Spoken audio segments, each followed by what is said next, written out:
Yeah, was good. Yeah, this is my intro. I just talk sports. Mainly, I just talk basketball though. Last night there was some pretty historic numbers being dropped in the NBA. We will first start with the game that I saw the first quarter of and didn't get to see any of the other games because I was too busy watching The Creator last night. Good movie. John David Washington, AI, crazy. Yeah, I'd give that a watch. It's a good movie. I got to watch most of the highlights of last night. As I'm recording this, Terry Rozier just got traded for Kyle Lowry, so that'll be interesting. Let's start out with the San Antonio game. So yeah, we have Philly versus the Spurs. The Spurs came out with some fire. Wemby started hitting shots. Meanwhile, Embiid was scoring everything. Pop had really no answer for Embiid the entire game. He was just having his way at the free throw line. They even went to a zone at one point. He was just bullying everybody. Yeah, Embiid was looking like the MVP. Bro had 70 points. Maxi played for 41, dropping 18. Victor had a 33-point night, and Devin Vassell had a 20. What is that? 22. I need to bring this up here, bro. I can't see shit.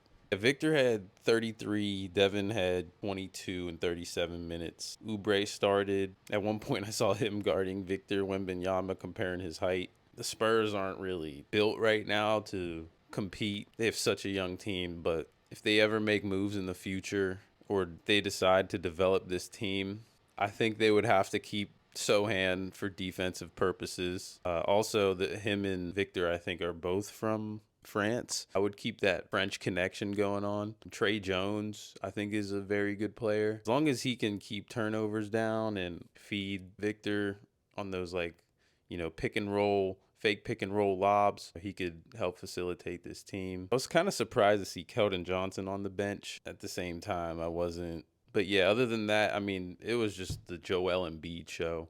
Dude was just getting his shots wherever he wanted, and the supporting cast was just feeding him all night. Like, he was just dominating. Like, no one could stop this man. But 70 is very impressive. When I saw that he had 24 at the end of the first quarter, I was like, Psh, he might go for 80 something. And I didn't even realize yesterday was the anniversary of Kobe's 81. A little crazy that so many stars tonight just went off. I don't know if they even knew that it was the anniversary of his 81, but it just, happened to happen. I thought that was really cool. Cleveland and Orlando. Cleveland absolutely blew them out, won by 27, 126 to 99. Markel Fultz didn't play. Looks like they're making sure that he's all right going into the playoffs. But the story is with the Cleveland Cavs, Donovan Mitchell carrying this team. I'm kind of surprised to see where they're at this season. Jarrett Allen has really impressed me this season. I always thought he was a pretty good big man. He's kind of solidifying himself in the East as a top tier guy. He had 14 and 11, 2 blocks. He's always good for that. Donovan, like I said, had 25 points. He had 13 assists, doing basically everything. Isaac Okoro with 8 points, and Dean Wade with the start with 9. If they can get him going in those corners, the way they space the floor out, that'd be good. Sam Merrill actually was the leading scorer of the game off the bench. 31 points for Sam Merrill. I was not expecting a game like that from him. Looks like the Cavs are taking care of business away from home. They are 26 and 15, which is very impressive. Let's go to the Milwaukee game. They had the worst team in the league. Giannis had a crazy game. Went for a triple double, 3 steals, 2 blocks, 31 points, 17 rebounds, and 10 assists. The most points scored on the Pistons was 23 from Marcus Sasser. Chris Middleton had a solid game too.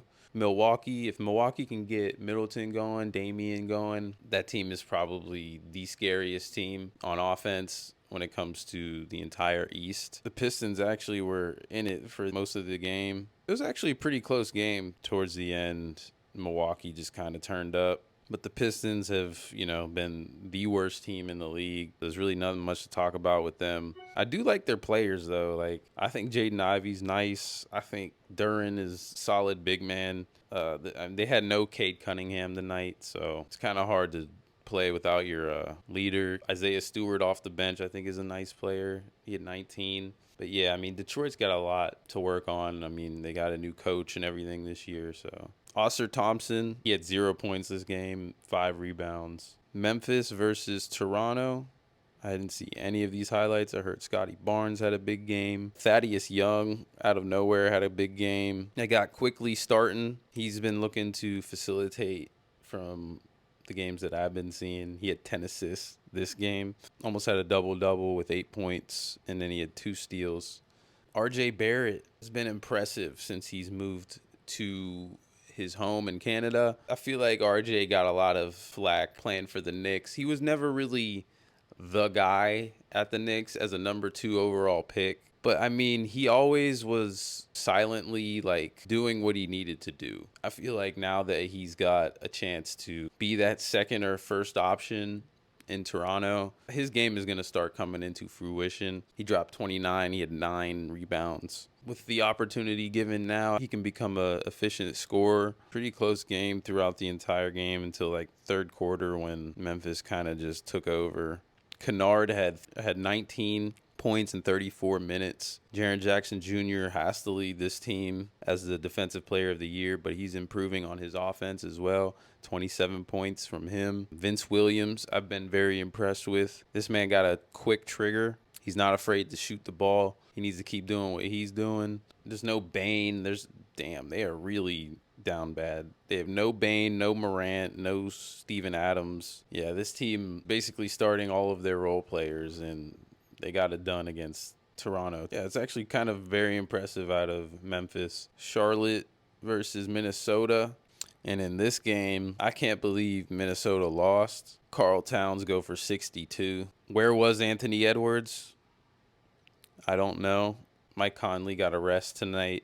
Maybe that was the reason why they looked so out of form. Miles Bridges dropped 28. Brandon Miller, 27. PJ Washington with 12. LaMelo Ball had 18. Terry Rozier had 11. And like I said, Terry just got traded to the Miami Heat. I'm trying to think of who's going to replace him. Is it going to be Ish Smith? Because like their bench barely even plays. Every starter had over 29 minutes. And it looks like they got the job done tonight against probably one of the best teams in the West without Conley. So it looked pretty much all of Minnesota's game. They were up by 15. Yeah, going into the fourth, they just folded heavy. Looks like that's what happens when, a player is like just hunting for a certain number. You could like kind of lose sight of winning the game. And I think the coach talked about that after. He said they were just very undisciplined on defense in that fourth quarter. But yeah, Cat dropped 62 at the cost of a loss. Karl Towns had 7 turnovers. And they just lost sight of the win. You hate to see that. We had the Celtics versus the Mavs. Even though the Sixers win was impressive, I think the Celtics are still the better team. They are on top of the East. We had Brown and Tatum scoring over 30 points. Tatum with a triple-double. Oh, no, not with a triple-double, but he had 11 rebounds, 5 assists. No turnovers from either Brown or Tatum. Pritchard came off the bench and, gave him a little spark with a plus 16. He only scored 5, but he did his job. Looking at the Dallas Mavericks, Doncic had 33. He had a triple-double, 18 and 13. Top player in the league. Tim Hardaway off the bench had 20. Solid matchup between two good teams, but I mean, Boston's just on another level with their whole team dynamic. They were showing it last night. Tatum was on one. I don't know if it was him or someone else who dropped Luka on a play and just made him look terrible. Yeah, I think Boston's probably the best team in the East, and the record shows why.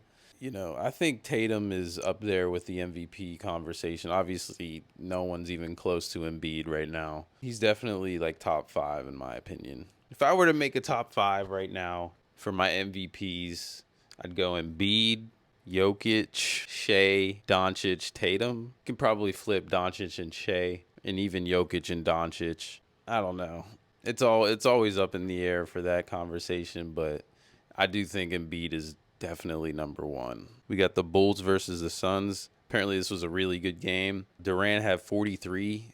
Damn. Kobe White had a nice, impressive game. 41 minutes, logged in, 26 points, 10 rebounds, almost had a triple-double, 9 assists. I am a huge advocate for Kobe White receiving Most Improved Player of the Year. With Lonzo being out, he's really stepped up his scoring, his facilitating, like just everything in all aspects of his game. I know they don't have a winning record right now, but he's been so impressive to me. I believe that he's either in the front runner or, top 5 when it comes to that conversation. Kobe White's been very impressive. Kevin Durant, like I said, 43. Bradley Beal had 18. Devin Booker, 16.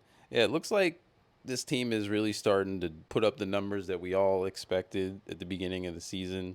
I think their defense needs to improve a little bit. Nurkic only had 7 rebounds, but I mean, that team is pretty good. Grayson Allen, efficient with 3 for 6. He only had 9 points. Eubanks off the bench providing energy was a plus 19. That's the downfall with Nurkic. Sometimes when he's on the floor, his defense isn't really all that great. So he's in a better situation than he was in Portland. So I'm glad that he has a chance to win a chip on a contender team. But yeah, it looks like the Suns are slowly creeping up the standings. Like I said in the last video, they're going to be nice when it comes to the playoffs. Playoff Devin Booker is something to be afraid of if I'm some of these West teams.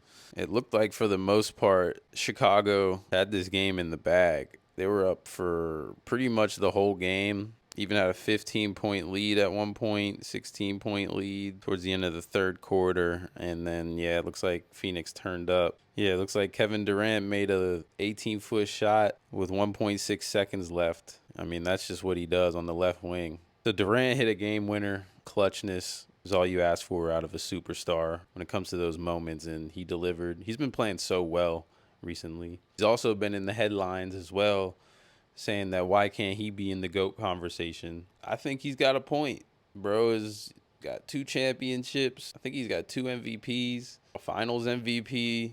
I mean, the numbers, just look at the numbers, and he should be in this conversation. Bro is unstoppable when he gets his shot off.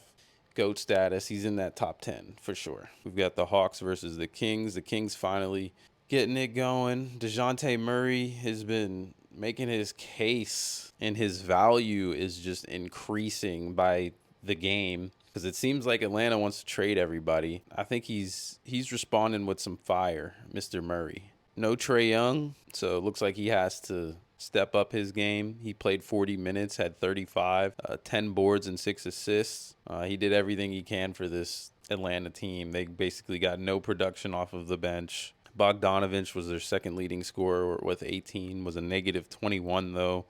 Shot 5 for 12. Jalen Johnson 4 for 18. When Jalen's having an off night, it's going to be tough for the Hawks to win, especially without Trae. But the story of the night was Harrison Barnes. Went 10 for 20, plus 9, and with 32 points. Yeah, he was the leading scorer of the night. Who would have thought? But Sabonis, solidifying himself as one of the top rebounders in the league. 21 boards, 6 assists, 2 steals, no blocks, but 14 points. Was in a little bit of foul trouble.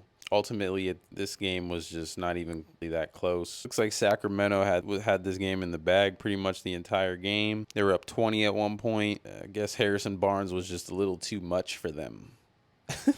That's going to conclude tonight's game. I mean, what a night, though. It was like a historic night.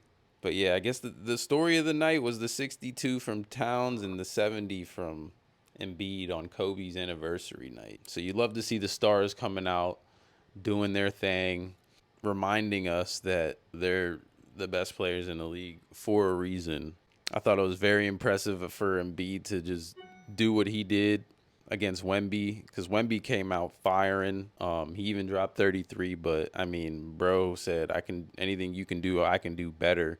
I'm the MVP of this league, and he proved it. Karl Anthony Towns, Doncic, Giannis, Tatum, all the biggest superstars in the league that played last night, they delivered. And that's all you want to see out of them. I guess that'll do it for the video. And yeah, I guess I'll see you in the next video. Maybe I'll keep these videos to a minimum a little bit. I don't think I should be doing them every night because it kind of seems like a lot. But for a night like this, I feel like I had to make a video. By the way, go watch The Creator.